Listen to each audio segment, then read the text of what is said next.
get set to match up between the New York Jets and the Indianapolis. Graham Gano set to kick off. The final weekend of the summer, Hope taken in about 4 yards deep. And the decision to bring it out, not a good one, as he's tackled at the 15. Well, conventional football 101, tells us if you don't get it back to the 20-yard line on a kickoff return, that's a disappointment. But some of these team special teams coaches, with approval by the head coach, they give them full authority to go ahead and bring it out and try to be aggressive, almost what we call the green light, red light theory. Green light means go, red light means stop. Looks like he had green on that play.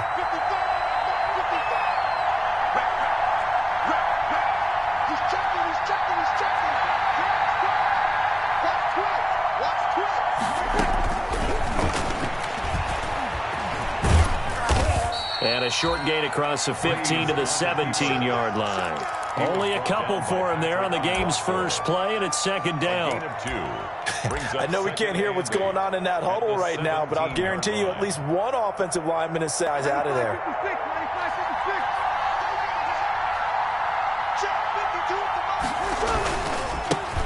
Now the first carry here for Todd Gurley. And he's going to get this one across the 30-yard line. Give him 14 on that one and a first down. A gain of 14. Well, there's plenty of real estate for him to maneuver on that run, and let's face it, it shouldn't be a surprise. He's one of the better backs in the league. Had to come into this game with the idea, slow him down, otherwise it's going to be a long afternoon. So on the heels of the run by Todd Gurley, another 1st and 10.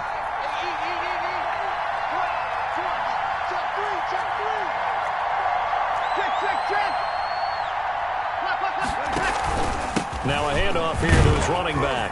And some room to work. And able to get this one across the 45 before he's brought down. Another nice gain. That's now 30 yards between those last two plays. And the Jets first down.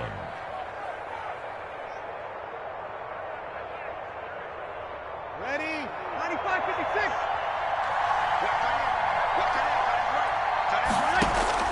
Breeze now on first down. And he takes a shot on the release as this will be incomplete. They've given up a few first downs on this drive, but getting the incompletion there, that should give them something to build on and maybe turn the tide. So after the incompletion on first, now 2nd and 10.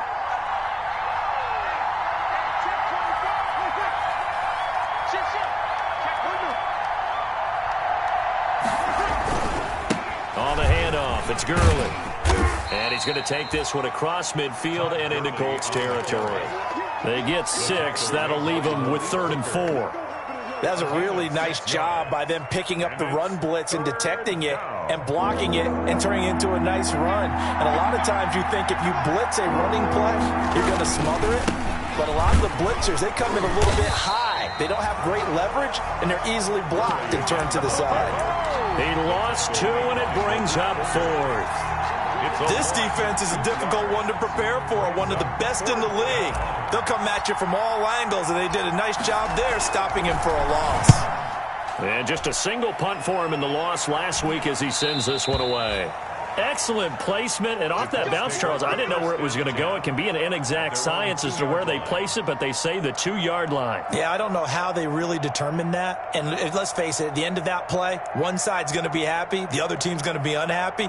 So what do they do, shorten the hypotenuse? I mean, how do they figure that out? You know that stuff. You're the smart guy. No, that's you, partner. Mike, down. Check 59. 180. Hey, we're good. Darius Geis, his first carry of the game. And he'll get him a little bit of breathing room across the 5 to the 6-yard line. Brought down at his own. Cameron Hayward in on the tackle. And while they hope to continue this drive, it's really already mission accomplished. They've given enough space now that if they have to punt the ball, they've done so with that first run.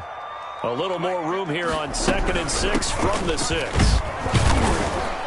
And he will take this up to about the 8-yard line. 2 yards the gain there, and now they're left with a 3rd and about 4 for a first. And the big fella stuffed that one up in a big way. I think doubling him has to be a priority because you can't move up to the next level if you don't take care of him first. 25 to Mike. We got 25 to Mike. Okay, just like that. 29. 29. Mike. We got 25 to Mike. You get down, get down. And 25 to Mike. We got 25 to Mike. From the gun now on third down. Carr into heavy traffic, and it's intercepted. Picked up by Anderson Aho. And he brings this one back. It's a pick six and a Jet touchdown.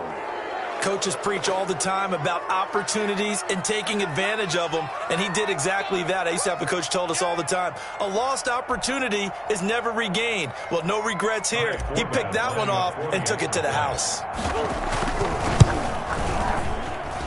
And his kick is no good. An inauspicious start here kicking-wise as this one stays a 6-0 game.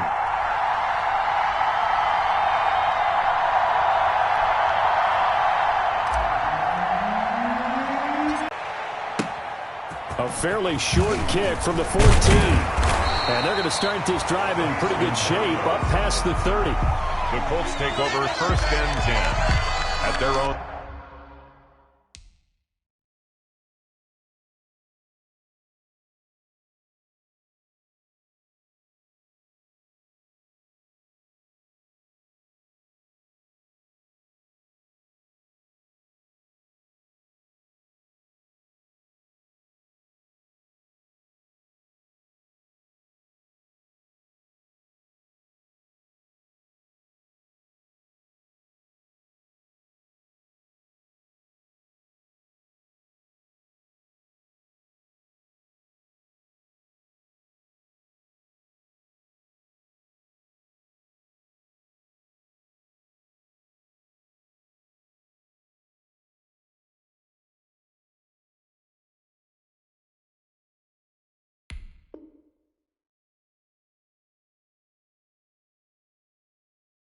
...31-yard line.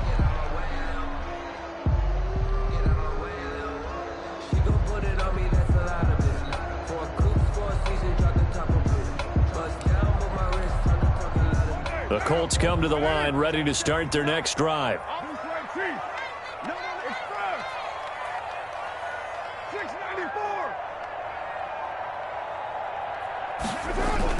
Now Carr to try again after the pick six.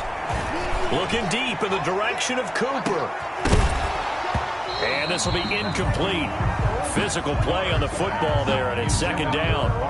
Well, I guess that answers the question whether or not they want him throwing it again right away after throwing the pick six on the previous drive. Yeah, not something conservative or underneath. Pretty big shot right there. Get him right back in the saddle and say, go ahead and sling it, big guy. Line of scrimmage, the 31 as they line up, second and 10. Check nickel, nickel, nickel. Kill. Express. Get it, you got it. To throw again, Carr. And he'll let this one go deep for Chark. This is caught inside the 15. Touchdown, Indianapolis. DJ Chark, his third touchdown now on the year. And the Colts have tied things up. They can take the lead with the extra point. Graham Gano on for the extra point.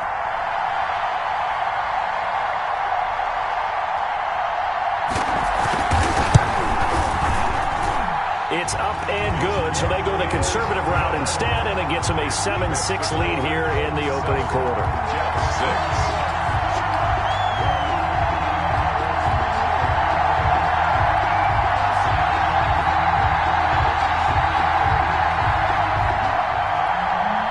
Graham Gano set to kick off.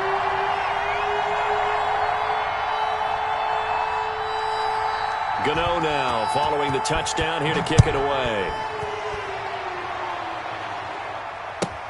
Fielded in the end zone. And only able to get this to the 19, so probably should have opted for the touchback. The Jets take over first and 10 at their own 19-yard line. Jets offense coming up now to start their next drive and hoping to do better than they did their last possession when they punted the football. Appeal to the vanity of your offensive line. Tell them that they control your fate. Leverage guys, win the line of scrimmage. If you do that, you start to win first down. You win second down. And guess what? You start accumulating first downs. And that's what they need in order to not punt the ball again. On the pickup. 2nd and 6.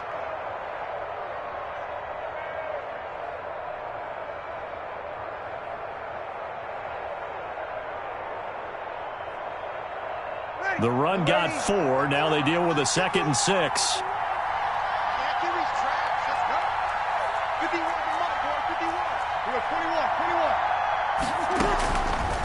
Shotgun now for Breeze.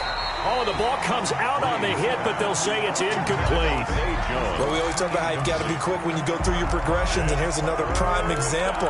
Trying to look downfield, he was standing in the pocket, but just couldn't find anyone open, could he? No, not enough time. They hit him and forced that incompletion. So after the 2nd down incompletion, they'll come up now against a 3rd and 6.